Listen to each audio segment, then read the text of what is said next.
Life has gotten expensive these days, huh? And so I got to thinking, well, why don't I make a video where I showcase how to use a whole bunch of different household items as sewing tools? Editing corn, a bit like my mug of hopes and dreams here, which, well...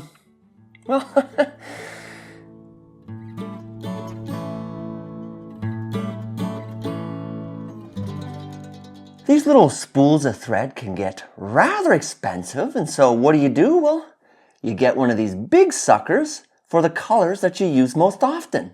But it's going to be a little difficult to be keeping this big old puppy on our little rod here.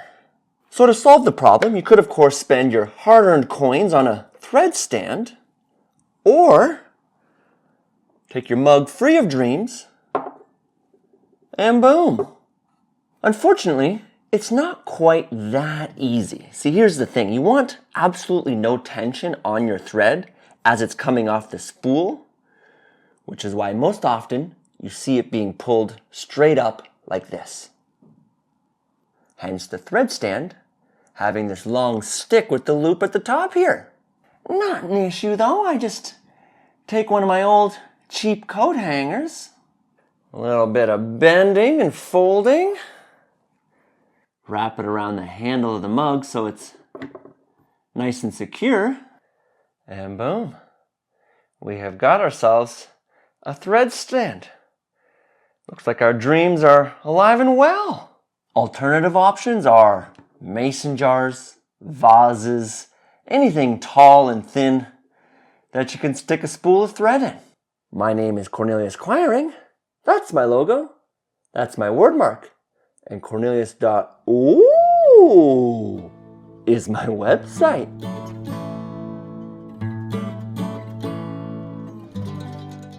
Are you the sort of person who uses a bar of soap? Are you also the sort of person who proceeds to soak the last sliver of the old piece and the new one until they're nice and soft, and then jams it in underneath and rubs until it's melded into one new piece? Oh, am I describing myself here? Wouldn't you know it, this little sliver here actually makes for fantastic tailor's chalk. Check this out. Huh? And then compare this to a regular tailor's chalk.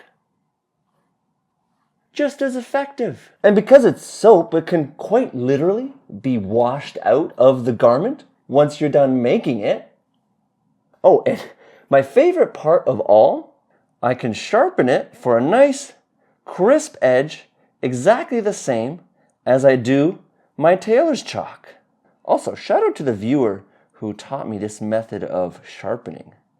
So much more effective, thank you.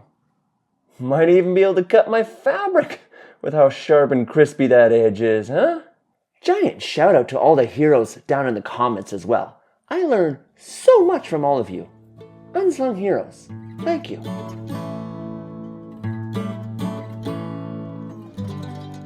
When it comes to cutting out our pattern pieces from our fabric, it's very important that it stays perfectly in one place so it doesn't shift or move as we're tracing or trimming around the outside. Option one is to pin it onto the fabric itself, which I have done. There is video evidence of this, but the problem is over a handful of uses, it starts to get real full of holes and stuff, and then it can tear over time, and yeah, not ideal. So instead, we can use pattern weights.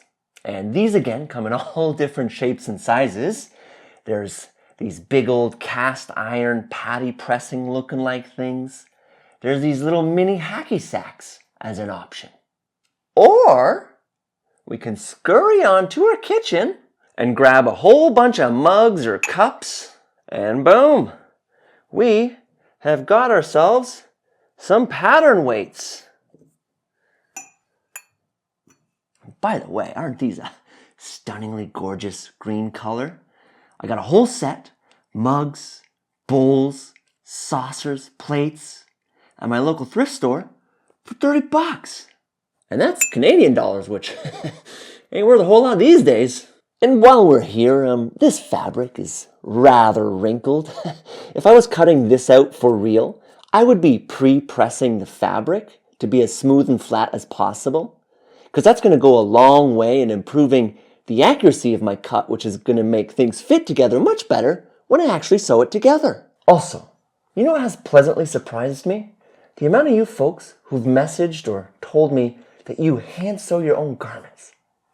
Amazing. So I've been inspired to try some hand stitching myself, and I'm doing that over on Skillshare, the sponsor of this video. Right now I'm learning a bunch of different types of stitches and how to do them. But not only that, the historical context of how they were used and how I can apply them today. And this is with Bernadette Banner's Hand Sewing Basics class. Fantastic. By the way, Bernadette Banner is a fellow YouTuber who is amazing at what she does. Her class on Skillshare is jam-packed with very useful and practical information. Skillshare is by far the largest online learning community for creatives like you and I, led by industry experts in topics like hand sewing, sewing with a sewing machine, wedding dresses, embroidery, fabric dyeing. There's a bookbinding series that's piqued my interest that I may check out. Here's the thing.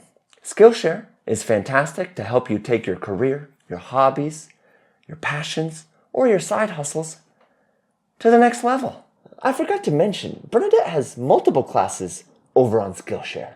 The first 500 people to use my link down in the description will get a 1-month free trial of Skillshare. That's right, everything for free for 1 month. What are we waiting for?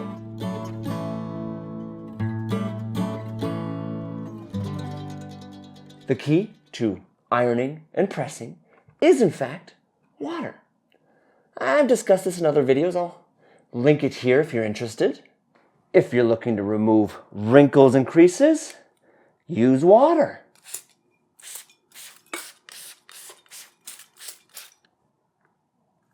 Glorious. If you're looking to pre-fold a fabric, again, little spritz of water, and look at how beautifully that folds over and sits nice and flat. To do this, of course, we're going to need some form of a spray bottle, so why not keep one from a cleaner or some other product around the house that isn't too dangerous or chemical.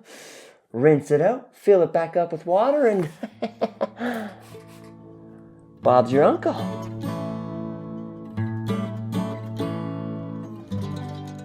Now, I make quite a few samples. I do like to make all my patterns from scratch, and it takes countless versions to get that right. Chances are you might be as well.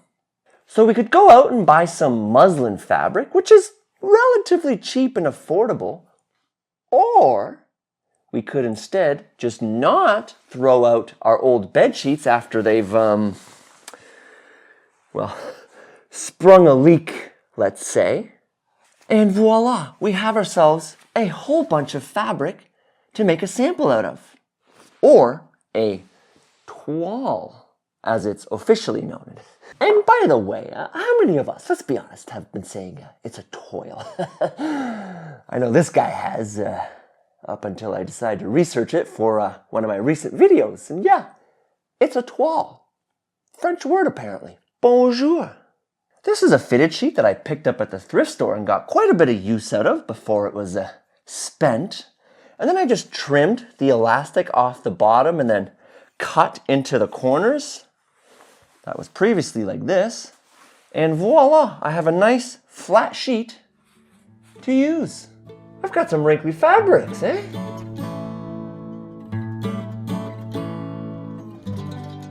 I like to make my own patterns from scratch, which requires that I get some paper.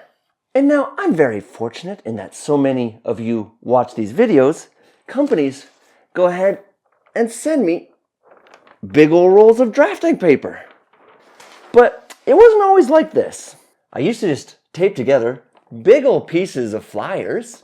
My local member of parliament used to print the quarterly newsletters on these massive big old sheets, nice and thick as well. One or two of those and I had all the paper I needed. Oh, hold on a minute here. How were they affording that fancy newsletter paper? If you're the sort who buys online, well then chances are your package is stuffed with big old sheets of craft paper. Flatten it out a little bit to get rid of some of that texture and wrinkling. Or crumple it up even more so it looks intentional and you got yourself some shabby chic wrapping paper. Eh? Also, my sincerest apologies, folks. Legalese Corn has informed me that I am contractually obligated to tell you guys that we have pattern drafting and sewing classes available at that URL right there.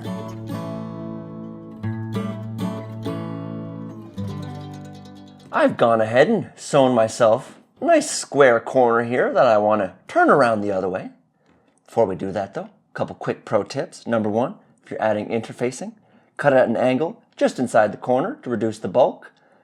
Corner stitch at a 45-degree angle to make sure it's nice and crispy when I turn it around. But then as I go to turn it the right way around, I think to myself, whew, you know what, it really would be nice if I had purchased myself some sort of a point turner. But no need. Instead, just go ahead and grab those chopsticks that you haven't thrown out yet from last week's takeout.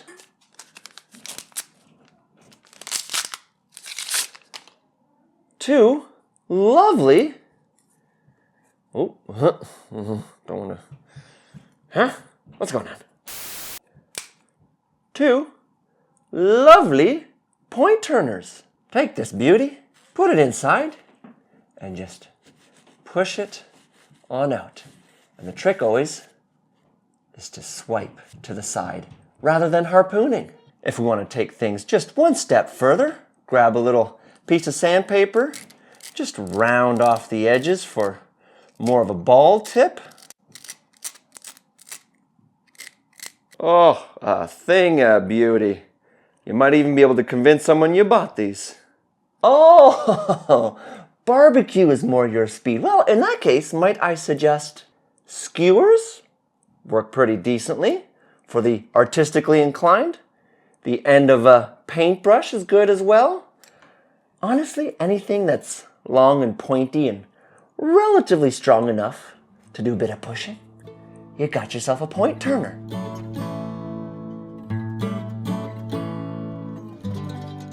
Mom and Dad used to work on a tobacco farm, and their boss was extremely insistent that anytime they were done using a tool, it had to be put back. Even if it was going to be used again in 5 or 10 minutes, it had to be put back. Why? Well, if you put it back, you're always going to know exactly where it is the next time you need it. And for some reason, this has stuck with me. And the way I've implemented this in my life is by using utensil drawer organizers. I start off with this one. I took out the one divider here. It just didn't quite have the right shape though. Until I found this here puppy for $1 at the thrift store. I fill it up with my most often used items like my scissors, pins, measuring tapes, and make sure to keep it right next to my sewing machine. And then anytime I'm finished with something, I just put it right back in here, and I'll always know exactly where it is when I need it.